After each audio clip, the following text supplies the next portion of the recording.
Muito bem, pessoal, quarta-feira, 13 de novembro, 7h12 da manhã, caso vocês não perceberam, eu já estou trabalhando na nova escala, Jimmy, que é a escala 50 minutos. Esse programa não terá mais 1 hora agora, terá 50 minutos. Na verdade, a gente teve problemas técnicos de novo, né? Estamos tentando resolver aqui. Passamos ontem uma parte do dia aqui para tentar resolver. Deu um problema no último minuto aqui, mas agora tá tudo bem. Tamo aí. Este é o Desperta. Muito obrigado para todo mundo que já está participando do nosso programa. Muito obrigado para todo mundo que já está nos vendo e nos ouvindo também no rádio e na televisão. Estamos ao vivo em vários canais das redes sociais e também nos nossos canais do YouTube, claro, no Facebook, no Instagram, no Twitter, no Twitch, em todos os lugares que você quiser nos acompanhar, e também pela TVT em São Paulo, televisão aberta, pela TV Quirimoreira na Bahia, pela Pop TV no Rio Grande do Sul e em 3 emissoras de rádio também. Jimmy, estamos beleza? Tudo certo aí? Podemos continuar? Estamos com áudio? Estamos tudo certo? Então vamos embora, né? Olha, tem bastante coisa no programa hoje para variar um pouco, então vamos lá. Deixa eu só dar uma conferida aqui se a gente está com... Estamos com áudio? Estamos com áudio, né, galera? Estamos com áudio, Jimmy? Para mim que tá aparecendo dia 13 do 11. Estamos com áudio? Sim? Sim, estamos com áudio. Então beleza, então vamos embora. É o dia da marmota. Quem falou aqui? O dia da marmota? Gustavo Ramos falou, o dia da marmota. Parece, né? Parece. Mas é realmente meio misterioso o que está acontecendo aqui. A gente está tentando resolver, mas aparentemente está tudo beleza. Vamos lá então, vamos lá para o iclnoticias.com.br. Senado instala a segunda CPI para investigar as bets. O objetivo é apurar a influência no orçamento das famílias e possível associação com o crime. O Senado instalou, portanto, ontem a Comissão Parlamentar de Inquérito para investigar a atuação de plataformas de apostas no Brasil. Será a segunda CPI com as chamadas bets no centro do debate. A outra CPI, que apura apostas esportivas, escândalos de manipulação de resultados no futebol, já estava em andamento no Senado. O foco dessa segunda CPI será o mercado como um todo, principalmente para investigar a crescente influência dos jogos virtuais e apostas online no orçamento das famílias brasileiras, além de possível associação com organizações criminosas envolvidas em práticas de lavagem de dinheiro, bem como o uso de influenciadores digitais na promoção e divulgação dessas atividades. O requerimento para a criação foi apresentado pela senadora Soraya Tronic, que será a relatora da CPI. O presidente será o senador Irã Gonçalves. O pedido de abertura da comissão veio após a revelação de um relatório do Banco Central com informações sobre o dinheiro movimentado nesse mercado e o aporte de beneficiários do Bolsa Família nas apostas. A comissão terá 11 membros titulares e 7 suplentes. O prazo para apuração é de 130 dias. Tem uma questão importante. Esse relatório do Banco Central aqui, lembram aquele relatório do Banco Central que mostrava que um número X de famílias usava o dinheiro do Bolsa Família para apostas? É um relatório que tem a sua importância, porque obviamente a gente tem que entender mais o quanto do dinheiro do Bolsa Família pode estar sendo usado para apostas, mas é um relatório bem mais ou menos. Vamos deixar bem claro isso aqui. Foi um relatório que depois que saiu, muita gente foi analisar e falou, olha, isso aqui está incompleto, está esquisito, está assodado, foi feito meio de qualquer maneira, aquela grana toda não era necessariamente dinheiro do Bolsa Família que ia para apostas, era o dinheiro total que aqueles beneficiários que eventualmente fizeram uma aposta no mês recebem do Bolsa Família. Estava esquisito, tá? Estava esquisito, né? O senhor Campos Neto, que está aí trabalhando para o mercado financeiro, como todos bem sabemos, aliás, acabou de aumentar o juro, né? Por causa da eleição dos Estados Unidos. Se o Trump ganhasse, aumentaria o juro. Se a Câmara ganhasse, aumentaria o juro igual. A gente sabe disso, né? Assim, se o Mahatma Gandhi ganhasse a eleição dos Estados Unidos, aumentaria o juro. O risco Gandhi, né? Se o Mussolini ganhasse, o risco Mussolini. Então, assim, já estava esperado. Já era esperado, né? Aí decidiu se mexer rapidamente, porque deve ter sido buzinado ali o Campos Neto pelos setores da economia que estão perdendo dinheiro com bet, né? Porque a rapaziada tá botando dinheiro na bet, tá perdendo dinheiro, porque bet não é renda extra. Bet é para fazer você de otário, vocês já deviam saber disso, né? Aí tá deixando de pagar o crediário lá da loja Renner, da Riachuelo, da Magazine Luiza, que mais? Está deixando de comprar coisa, né? Então, o Campos Neto deve ter sido buzinado no ouvido aí, por gente muito poderosa, para fazer alguma coisa. E aí fez alguma coisa toda errada, né? Então, só para a gente deixar claro, porque inclusive a gente aqui divulgou muito esse relatório do Banco Central, né? Fez muito barulho em cima, né? Porque você confia inicialmente do que sai de uma instituição do Brasil e aí depois a gente foi ver que não era bem assim. É claro que tem um problema imenso, muita gente está usando dinheiro de Bolsa Família para bet, não estou dizendo que não tá, mas o relatório do Banco Central não era acurado o suficiente. Só para a gente deixar isso bem claro, né? Sarampo, o Brasil recupera certificado de eliminação da doença após 5 anos. O que aconteceu nos últimos 5 anos no Brasil, né? Que a gente começou a ter problema de doença que estava assim, em tese, que não existia mais desde os anos 80, mais ou menos. O que aconteceu, né? Não, mas a pessoa fala o que ela quiser. Ela tem a liberdade de expressão dela. Palavras são só palavras, né? Ora, o presidente pode falar uma coisa, mas aí o povo segue se quiser. Vocês continuam com essa ideia? Essa ideia de jirico na cabeça? Continua sendo assim, na cabecinha de vocês? Aqui tem uma prova objetiva como a coisa funciona, né? 5 anos após perder o certificado de eliminação do sarampo, em 2019, por que será? Por que será que foi em 2019? Hein? 2 anos de trabalho intenso contra a vacina, né? Aí começou em 20 ainda com a Covid, pior ainda. O Brasil voltou a receber da Organização Pan-Americana de Saúde o status de país livre da doença. O último registro do sarampo no Brasil, de acordo com o Ministério da Saúde, aconteceu em junho de 22, no Amapá. Durante cerimônia em Brasília nessa terça-feira, o diretor da OPAS, Jarbas Barbosa, avaliou que quando se consegue reunir capacidade técnica e liderança política comprometida com a causa, as coisas acontecem. Ver um presidente liderando uma retomada do programa de imunização, o presidente no caso, o Lula, usando o broche do Zé Gotinha, sendo vacinado e dizendo às pessoas que se vacinem, faz uma diferença tremenda, disse o representante da organização. Então tá aí uma boa notícia, né? IPEA, a alta de preços foi maior para famílias de renda mais baixa no acumulado de 12 meses, taxa inflacionária chegou a quase 5%. Isso aqui está pressionando as pessoas, tem pouca gente falando em inflação. Tem pouca gente falando, aliás, de preço de combustível, né? Ah, mas durante o Bolsonaro chegou a 7 e pouco, não sei o quê. Tudo bem, era absurdo, mas hoje também tá 5 e tanto, R$6 o litro da gasolina. Eu não sei na cidade de vocês aí, vocês puderem dizer quanto é que tá o litro da gasolina. Escreve aí ó, no comentário de qual cidade você tá falando e quanto você pagou a última vez que você abasteceu o seu carro, tá? Com gasolina. Não precisa ser outras coisas, acho que gasolina é a coisa mais usada no Brasil hoje, né? Não está barato, as pessoas sentem isso. Aconteceu nos Estados Unidos um fenômeno que pode acontecer aqui no Brasil também, tá? E pode ter a ver com combustível também diretamente.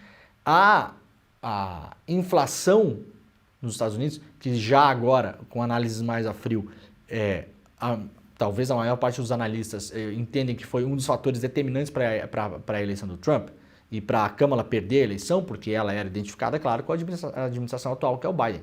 A inflação nos Estados Unidos, que foi muito alta nos últimos anos, esse ano tá baixa, né? Até onde se viu aí.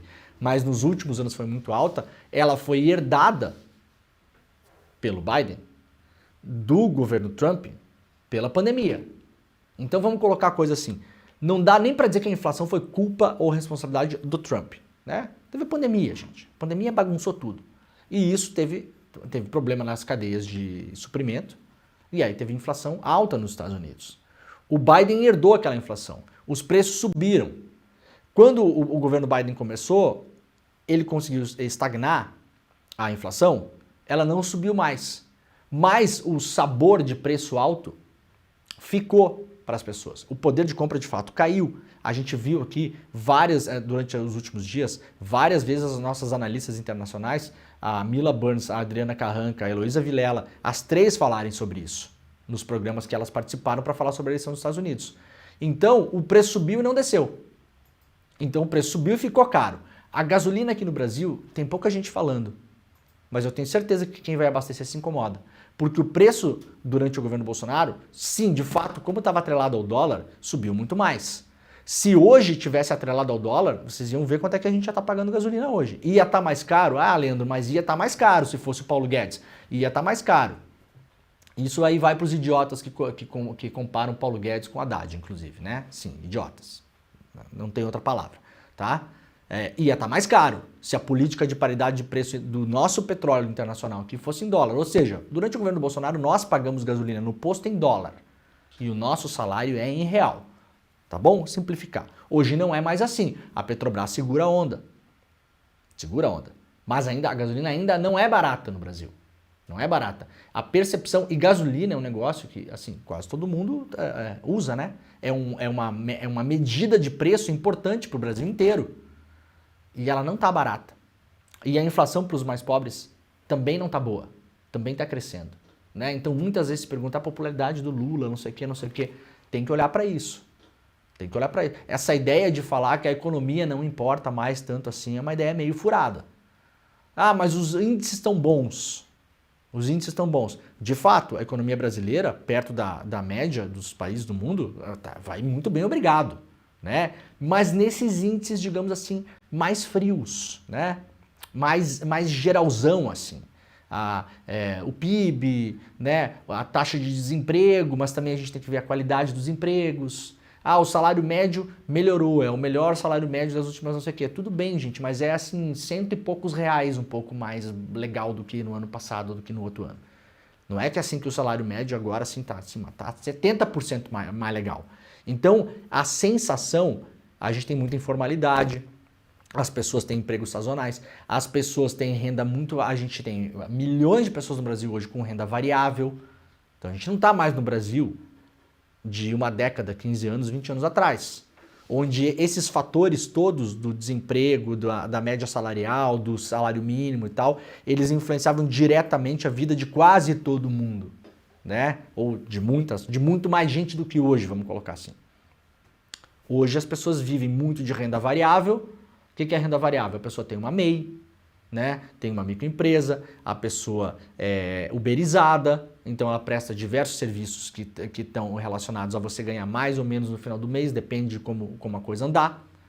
Então, na real, quando vem a inflação ela vem para todo mundo, ainda mais para os mais pobres. Quem faz supermercado sabe, gasolina é para todo mundo. Quem vai no posto toda vez sabe. O que o pessoal está colocando de valor de gasolina? Hoje me consegue ver para nós aí os comentários? Vamos pegar uns 5, 6 aí para a gente ver de regiões diferentes? O pessoal está mandando, de repente um pouquinho mais para cima que eu pedi. Só para a gente ter uma ideia. 6,49, Santa Catarina. Santa Catarina, qual cidade? Diz? Não.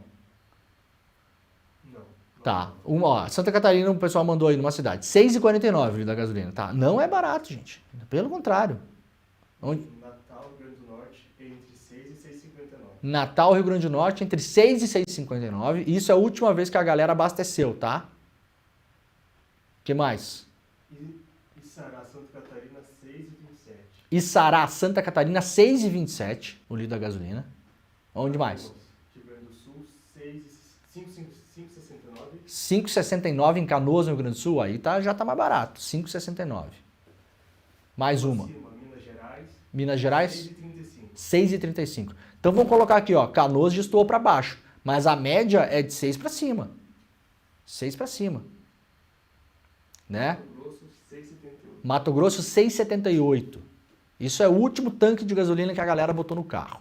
A galera que está acompanhando o programa aqui. Então, atenção nisso, né? As pessoas não reclamam do nada, gente. Né? Se a vida tá boa, para governo que vai querer ir para 26 com a eleição, se a vida tá boa, ou o sentimento tá legal, o governo se reelege. Só o idiota conseguiu perder a reeleição no Brasil. O único que não se reelegeu foi o Bolsonaro. E a gente tem que ser justo aqui, vamos colocar, teve uma pandemia no meio do caminho. A pandemia ajudou a derrubar o Bolsonaro, ajudou a derrubar o Trump. Intrinsecamente por ser um problema mundial, mas também pela maneira como eles lidaram com a pandemia, né? Se o Bolsonaro tivesse lidado da maneira certa com a pandemia, seria reeleito 20 vezes no Brasil. A mesma coisa o Trump. Principalmente a primeira coisa, encampado vacina. Se comunicado melhor. Não tentar dar cloroquina para ema, né? Agora, bom não tá. Para quem ganha pouco, tá pior. E é sensação. O dinheiro chega menos no final do mês. Toda vez que a pessoa vai pro posto de gasolina, a pessoa fica com mau humor. Quem que fica com bom humor colocando gasolina a R$ 6,50? Ninguém. Mas do Bolsonaro chegou a 7,5. Bom, tudo bem, velho. Tudo bem, beleza? Mas 6,5 tá bom? Não tá bom? A sensação é que, tá bom, tá um pouco melhor. E se a pessoa já tá de má vontade, a pessoa vai falar assim, tá tudo a mesma... Né? Ia falar aqui. É tudo a mesma coisa. Votei nesse aí também, porque não aguentava mais o outro lá também, mas tô indo no posto, eu fico deixando R$200 lá. Toda vez. A área alagada do Pantanal cai 61% em 35 anos, apontou o MAP Biomas. Levantamento analisou a área coberta por água e campos alagados de 1985 até o ano passado. O bioma perdeu 3,5 milhões de hectares de água, ou seja, o Pantanal está secando, né? Se a gente não conter isso aí, a gente vai ver esse bioma praticamente desaparecer e o aumento de incêndios. Não à toa, o Pantanal pega fogo todos os anos agora, com uma constância absurda, porque tem menos água lá. Emissões de CO2 por combustíveis fósseis alcançam recorde sem limite à vista, indica estudo. As emissões de CO2 por combustíveis fósseis alcançaram este ano um novo recorde, segundo um estudo publicado nesta quarta-feira por cientistas da Global Carbon Project, que não prevê um limite claro no uso de petróleo, gás e carvão. Segundo este estudo de referência, as emissões mundiais de CO2 procedentes de combustíveis fósseis alcançaram um nível recorde em 2024, quase 1% maior que 2023. Isso aqui, para lembrar, pelo Acordo de Paris, era para estar reduzindo, era para estar caindo, está aumentando. Quem acompanha o programa aqui já sabia disso, né? Porque a gente está em cima do lance dessa história. A gente já mostrou esse ano e no ano passado que essas emissões iam aumentar, não ia se conseguir chegar em 2030 lá com os objetivos de aumentar no máximo 1,5 a temperatura. É possível que seja mais do que isso. E já várias cadeias industriais que emitem CO2 que deveriam estar diminuindo a sua produção, estão aumentando a sua produção. E isso aconteceu principalmente no pós-pandemia, porque a máquina um pouco, né, parou, a máquina industrial, as cadeias de transporte e de logística foram quebradas, a gente teve problema, né, de suprimento, ainda bem que o Brasil é autossustentável em termos de alimentação e tal, mas países que não são tiveram problema de prateleira, de produto que não chegou, de comida que não chegava. E aí, no pós-pandemia, o que o nosso amado capitalismo fez? Pau na máquina, dobra a aposta, queima, produz, bora, vamos recuperar. Então não vai chegar nas metas. É improvável que chegue, para dizer quase impossível que chegue, né? Mercado de carbono, veja por que o acordo inédito na COP29 abre caminho para comércio de crédito entre países. Aliás, ontem o presidente do Azerbaijão falou que o petróleo e o gás são um presente de Deus na Conferência do Clima, que está acontecendo lá. Tá? Para a gente olhar bem. Antes das férias, eu li uma notícia aqui da Bloomberg. A Bloomberg é um canal de economia e negócios, né? Que tem uma sede no Brasil também, publica em português, já mostrando, se eu não me engano, era o pessoal da indústria de carros, né, automotiva, já tirando o pé do freio e pisando no acelerador, falando, não, a gente tem que ver com calma esse negócio aí de parar de emitir CO2, viu? Até o ano passado o discurso era outro, né? Esse negócio do mercado de carbono, olha, eu vou falar para vocês. O Senado também tenta votar a regulação do mercado de carbono no Brasil, né? Após uma série de adiamentos, a proposta estabelece limite de gases de efeito estufa por meio de um sistema de compensação. Eu tenho sérias dúvidas, tá? Tem uma matéria muito importante que saiu, deixa eu ver de que ano que foi, eu lembrei dessa matéria hoje de manhã, 2019. Um site que é sediado nos Estados Unidos, chamado ProPublica, é um site de investigação, super relevante, confiável também, vai lá, pode ler a matéria. Se não conseguir ler inglês, tem um resumo aqui na BBC News Brasil. Crédito de carbono pode ser pior do que não fazer nada contra o desmatamento, aponta a ProPublica. Por quê? Por uma série de coisas, né? O que é crédito de carbono, gente? Basicamente é o seguinte, você está detonando tudo aqui? Detonando. Está destruindo, soltando CO2, arrebentando, né? Secando a região, tudo, deixando tudo pior para quem vive ali, no entorno. Daí você compra supostamente o quanto uma área, por exemplo, florestal, consegue limpar esse carbono que você emite, aí você compra, né, esse crédito de carbono. Como se fosse uma moeda virtual. né? Você está devendo o CO2 aqui, porque tá detonando tudo, mas aí você tem alguém que está sobrando lá e você falou, vende para eu aí da tua floresta aí, né? Problema disso. Esse CO2, esse crédito que você está comprando, uma floresta lá no Brasil, por exemplo, os grandes magnatas do Vale do Silício compram crédito de carbono aqui no Brasil, né? Mas as indústrias que produzem ou que poluem por conta dos seus serviços e produtos não estão no Brasil. Então, o maluco está poluindo e detonando um lugar X do planeta e está comprando né, o serviço unicórnio mágico de outro. Essa benesse da limpeza do CO2, ela não vai ser transferida para o lugar onde está instalada a fábrica, por exemplo. Então, isso é a primeira coisa. O outro problema é, como diz a jornalista Lisa Song, que é especialista na cobertura de meio ambiente, que publicou essa reportagem lá no ProPublica, em colaboração com a jornalista Paula Moura, analisou que os projetos realizados em diversos países nas últimas décadas, esses projetos para venda dos créditos de carbono, né, pesquisou, estudou relatórios governamentais publicados ao redor do mundo e até contratou uma análise de satélite independente para avaliar o quanto restava de um projeto de preservação florestal que começou a vender créditos em 2013. 4 anos depois só havia florestas em metade da área do projeto. Então, por exemplo, vários lugares que vão lá, se certificam e falam, não, eu tenho aqui uma floresta preservada, essa floresta ela é capaz de gerar X toneladas, né, para eu conseguir vender crédito de carbono. A capacidade no mundo hoje, de garantir que aquela floresta ainda está em pé 1 ano depois, 2 anos depois, 3 anos depois, ou eventualmente que ela existe, ou eventualmente, como no caso do Brasil, que a gente já teve esse ano, uma fraude que chegou quase a ser bilionária, de áreas que foram autorizadas para vender crédito de carbono, que na verdade eram áreas públicas, ou áreas que não existiam, ou áreas onde não havia floresta. A capacidade que a gente tem no mundo hoje de garantir que de fato isso está acontecendo ali é muito baixa. Então, para além de ter o problema de você estar poluindo num lugar e comprando supostamente, né, a solução mágica em outro, que já é contestável, mas vá lá. Se funcionasse perfeitamente, estamos falando do planeta, da atmosfera, então os cientistas então vão dizer que tudo se equilibra lá, né? Porque vai lá, tudo lá para cima e lá para cima dá uma limpada. Beleza, vamos acreditar nisso. Só que não há garantia de que quem está vendendo os créditos realmente está conseguindo gerar os créditos. Não há garantia. Esse é um dos mega problemas.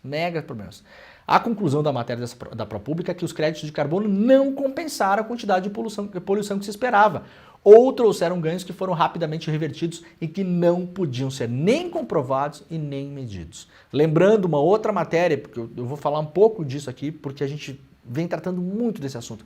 Uma outra matéria que a gente deu esse ano aqui do The Guardian, já falei sobre essa reportagem várias vezes, uma investigação minuciosa feita em algumas indústrias que fazem o sequestro do CO2 nas chaminés. Sequestra o CO2 nas chaminés, liquefaz o CO2, ou seja, vira água, né? Ou vapor, vira água, ela e pega aquilo. E como se livra desse CO2?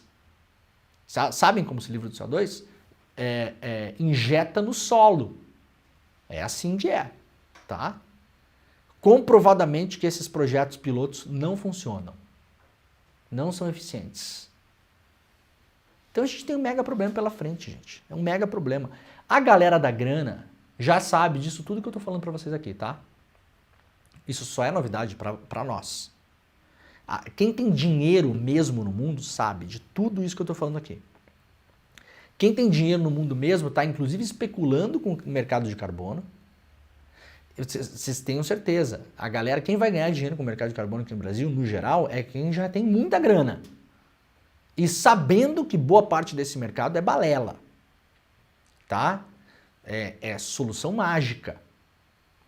Não soluciona. Se a gente não reduzir emissão, se a gente não tiver uma nova maneira de pensar o planeta, com um consumo mais consciente, pensar nas cadeias, transporte de coisa de um lado para o outro no planeta, que essa logística gasta uma Babilônia de combustível, é muito maior o negócio. E quem tem grana mesmo não está disposto a mexer nisso, porque vai custar muito caro. Esse é o problema. Então, mesmo essas discussões nas COPs e tal, não sei o quê, elas vão para um lado, né? Muito bem. CCJ pauta projeto do PL que cria crime de falsa acusação de nazismo. Olha com o que é que o pessoal tá preocupado, hein? Ó, para comparar rapidamente aqui, no Brasil, saiu um estudo ontem, 1 em cada 3 professores de ensino médio não é formado na disciplina que leciona. Tá? Então, 33% dos professores que estão lecionando hoje no ensino médio, a pessoa está lá lecionando matemática. Ela não é formada em matemática. É formada em quê, Leandro? Pode ser formada em física, por exemplo. Mas não em matemática. A pessoa que está lá lecionando química no ensino médio não é formada em química. É formada em quê? Pode ser formada em biologia, ciências naturais, sei lá o quê, mas não é formada em química. Então, isso é um problema real do Brasil. Tá? Brasil 2024. Problemas reais. Esse. Brasil 2024. Problemas da extrema-direita.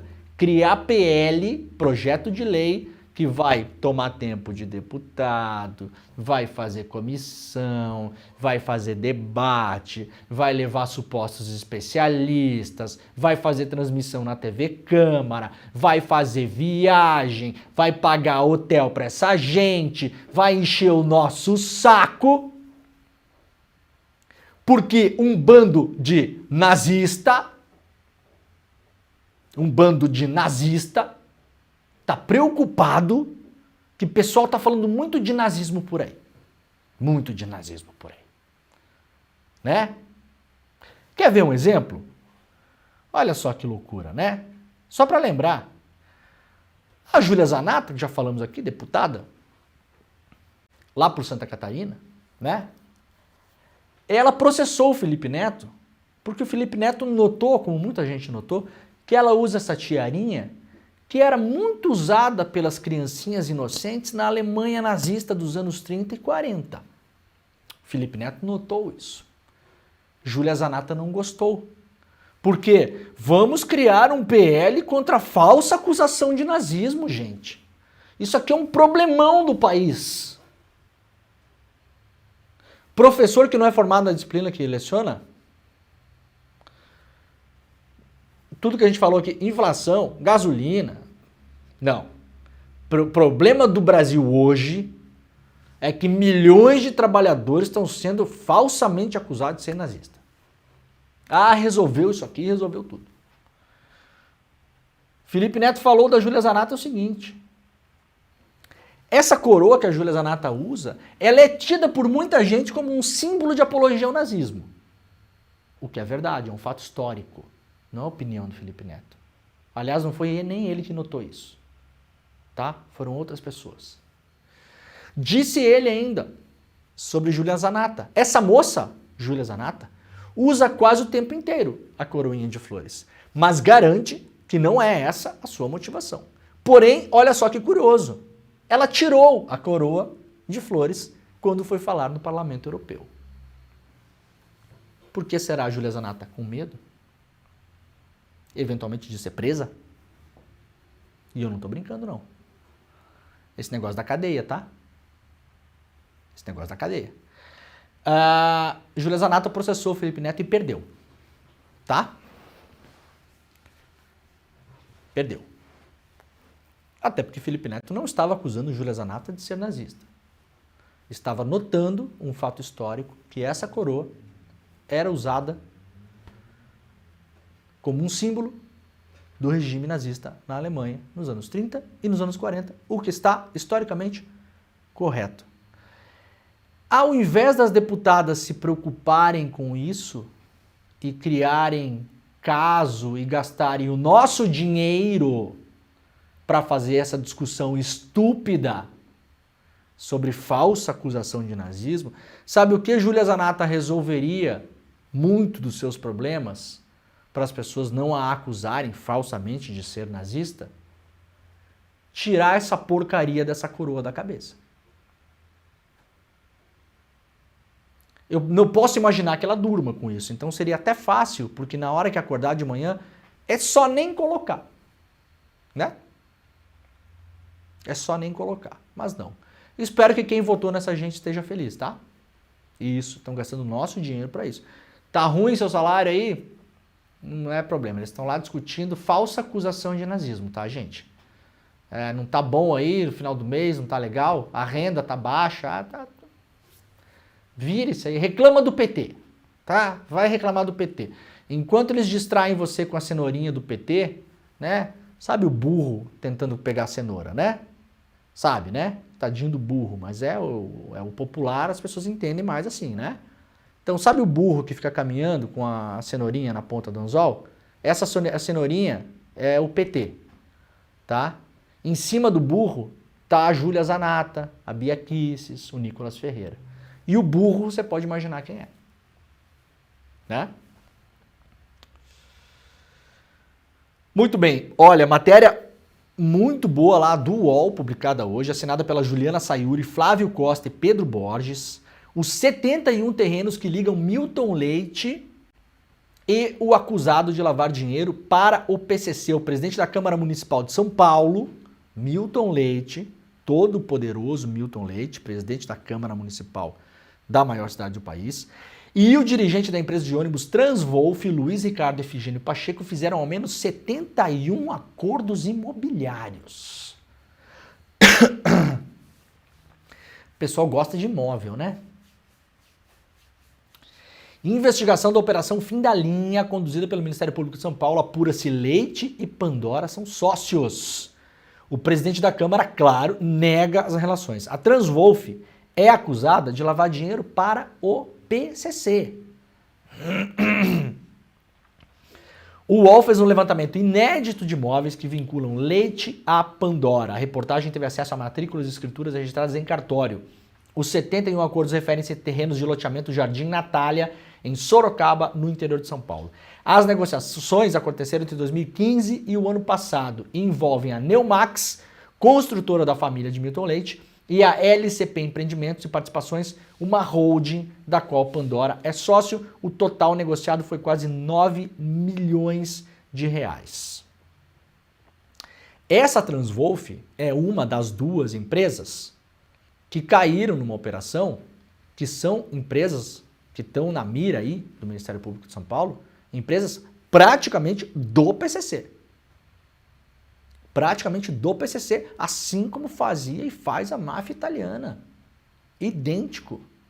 A máfia italiana pegava e pega, mas historicamente fazia, empresas da economia formal para lavar o dinheiro, principalmente lá ainda nos anos 80, anos 90, do tráfico internacional de heroína, que pegava lá no Oriente Médio, né?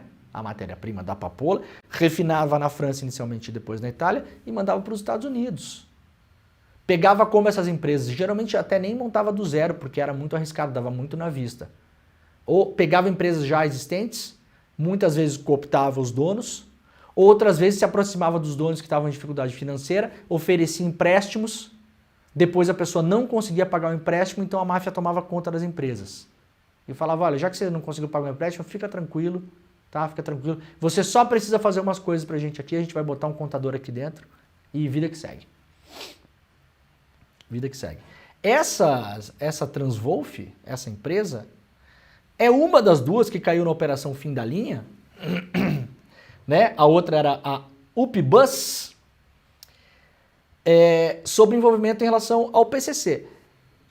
Tanto se falou, né, do PCC e do Boulos na campanha, né? Tanto se falou.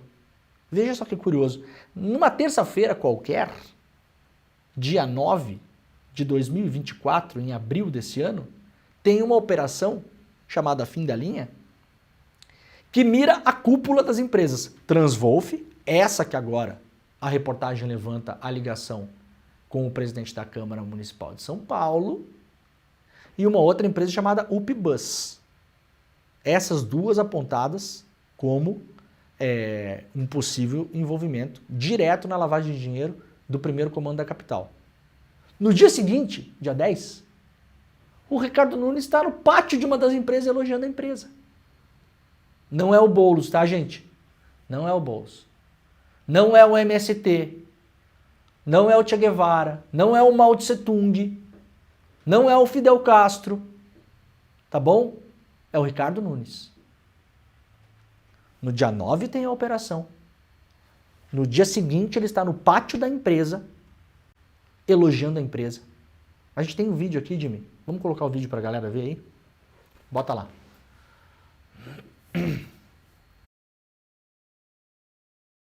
Pessoal, tudo bem? Hoje é dia 10 de abril de 2024, quarta-feira. Agora são 10 para as 9 da noite, 8h47. E nós estamos aqui na UpBus, é uma empresa, uma dessas que teve a intervenção aqui da Zona Leste, aqui na região de São Miguel. E aí eu queria compartilhar com vocês isso, porque eu estou recebendo aqui da nossa equipe da SP Trans, que são os interventores, as notícias muito boas. Então, acho que é bacana, até falei para ele, vamos compartilhar essas informações.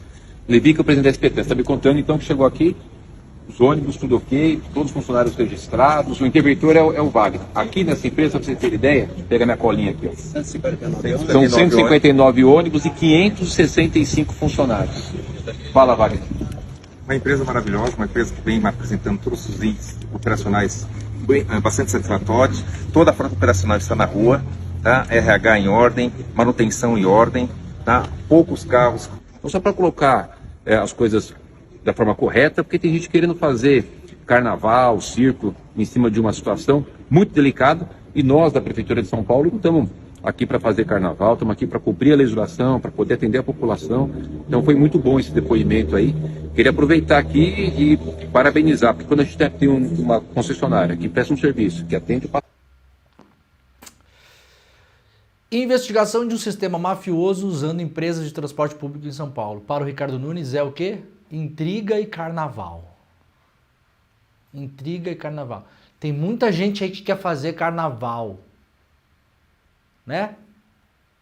Como diz o Carapanã, nosso colega querido, do podcast Vira Casacas, a direita pode tudo nesse país, né, gente? Vocês imaginem, tá? Eu não gosto muito desse argumento porque ele é usado às vezes em qualquer situação. Mas nesse caso, vamos imaginar juntos aqui. Imagine se o prefeito da cidade de São Paulo fosse alguém de esquerda, o Boulos que fosse, né? Ainda mais o Boulos ligado ao movimento social de sem teto, com toda a discriminação que tem, com todo o estigma que tem em cima, tá?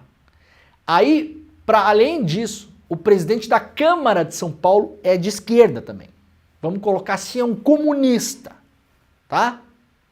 Imagina, o presidente da Câmara é um comunista e o prefeito de São Paulo é um outro comunista. Situação hipotética. Aí esse prefeito visita uma empresa de ônibus no dia seguinte à operação do Ministério Público, mostrando que as duas são usadas pela cúpula do PCC para lavagem de dinheiro e chama isso de intriga e carnaval.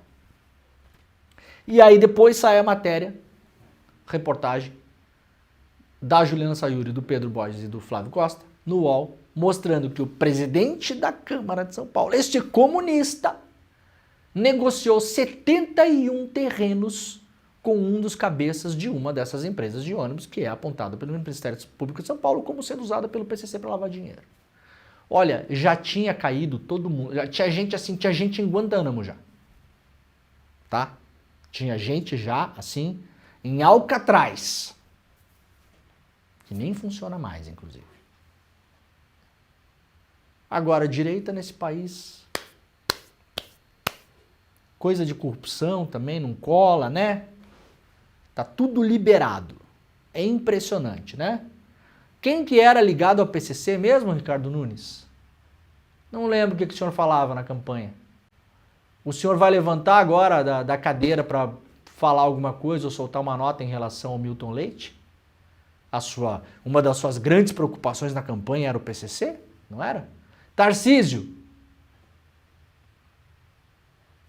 Tarcísio com a sua PM muito valente para estacionar a viatura na frente de velório de criança? Alguma consideração em relação ao presidente aí, o Milton Leite? Não vão fazer, né? A gente sabe que não vão fazer. Vamos lá para a escala 6x1. O Congresso engavetou ao menos 9 projetos sobre redução de jornada. O Congresso Nacional já engavetou ou mantém com tramitação parada ao menos 9 propostas de emenda à Constituição sobre a redução de jornada de trabalho no Brasil. Assim como a proposta da deputada federal Érica Hilton contra a escala 6x1, que ela coleta apoios para ser protocolada na Câmara.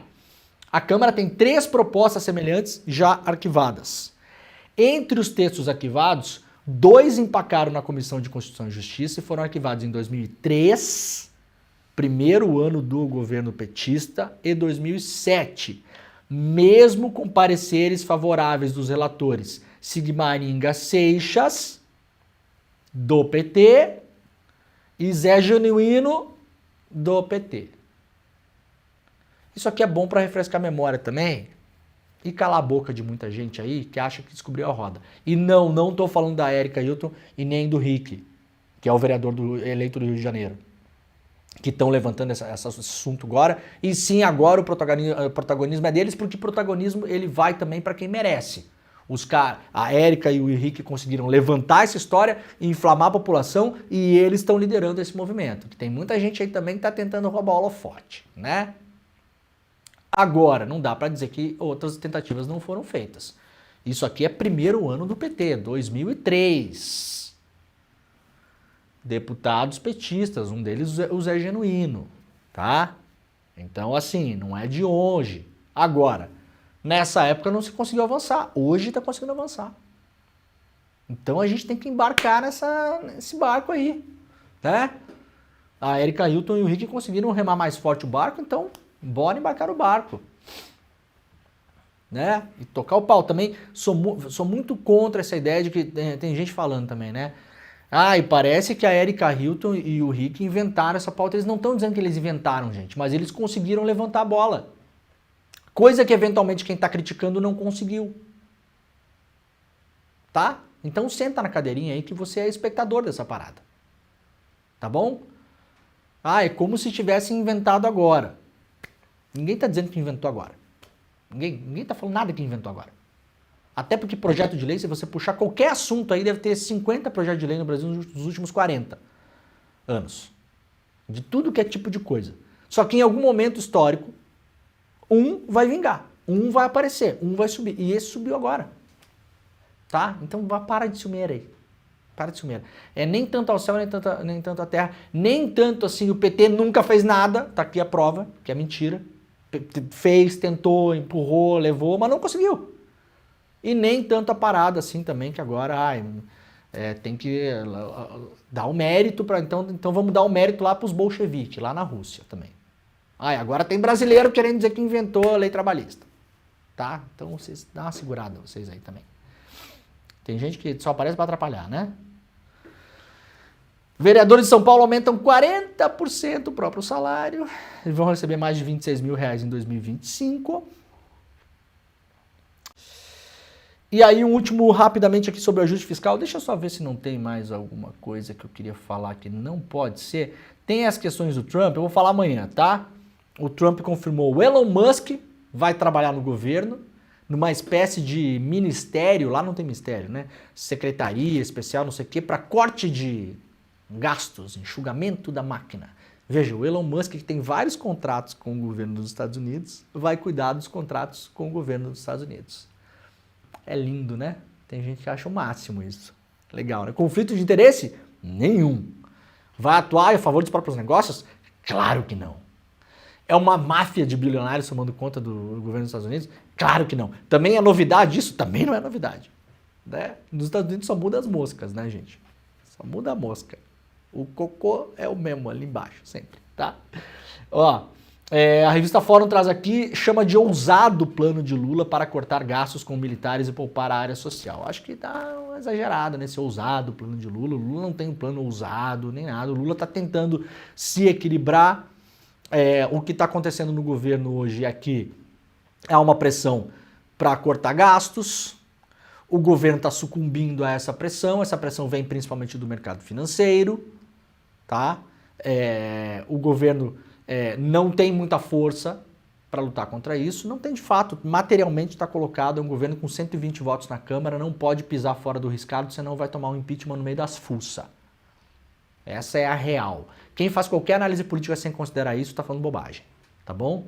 Ah, mas deveria, bom, tudo bem, deveria. Tudo bem que deveria fazer um monte de coisa. Eu já falei que desde o começo do governo, assim como o governo Bolsonaro radicalizou, esse governo poderia ter radicalizado também, acho que esse bonde já passou. Radicalizar como? Bom, o Bolsonaro radicalizou. Colocou Weintraub na educação, colocou o outro maluco lá no Itamaraty, radicalizou. Não radicalizou? Radicalizou. Sérgio Moro, esse governo poderia ter feito isso também. Já no começo do governo, aproveitar a lua de mel, aprovação alta no começo, que ninguém está vendo muito, e colocar gente radical para o bem, em ministérios-chave. Não o fez. Não o fez e não o fará. Então está sucumbindo a essa pressão. O Lula agora está tentando equilibrar os pratos, porque nenhum ministro quer cortar da sua pasta, tá? Vocês também não vivam em Nárnia, vocês, achando que o Carlos Lupe, ele está defendendo o trabalhador contra o Haddad que quer cortar o BPC, tá? Tá bom? Tem gente que tinha que passar assim, uns 2 meses em Brasília para ver como é que funciona a vida real. Muito blá blá blá, pouca vida prática. Os ministros, cada um não quer cortar da sua pasta. Porque as pastas, no mais das vezes, estão também feudos eleitorais. E a pessoa quer mostrar serviço, porque cada um deles ali está de olho em alguma coisa no ano que vem ou em 26. Isso é vida real de político. Um quer ser governador do estado, o outro quer ir para o Senado, o outro quer não sei o quê. Tá? Tá faltando botar pezinho na realidade nessa conversa também. Muita falação, pouca compreensão do que acontece de fato. A ver o quanto Lula consegue equilibrar esses pratos. Lula que já falou e reiterou várias vezes que não terá corte nas áreas sociais sensíveis. A ver o quanto isso vai ser cumprido. Agora o Ministério da Defesa entrou no hall de cortes porque estava sendo poupado. Acho que simbolicamente é importante, mas ao mesmo tempo não é um ministério que tem um orçamento tão grande assim. Vamos ver, a gente vai seguir falando sobre isso. O programa está acabando, lembrando que amanhã temos o Empreendedor Mestre, é isso, Jimmy? Isso. Muito bem, então amanhã, 8 horas da noite, terceira turma do curso de maior sucesso, do nosso webinário, né, de maior sucesso, a nossa formação de maior sucesso aqui do ICL, o segredo, né, das vendas e da persuasão. O Edu Moreira vai fazer uma aula sobre contação de história, como você conta a melhor história para você conseguir levar o seu negócio adiante. Amanhã, 8 horas da noite, o link para inscrição é gratuito, ao vivo, para o mundo todo, aqui pelos nossos canais. O link é despertacl.com.br, tá bom? despertacl.com.br. Faça a sua inscrição, é de graça. A gente se vê amanhã, às 7 da manhã, com o Desperta. Valeu, tchau.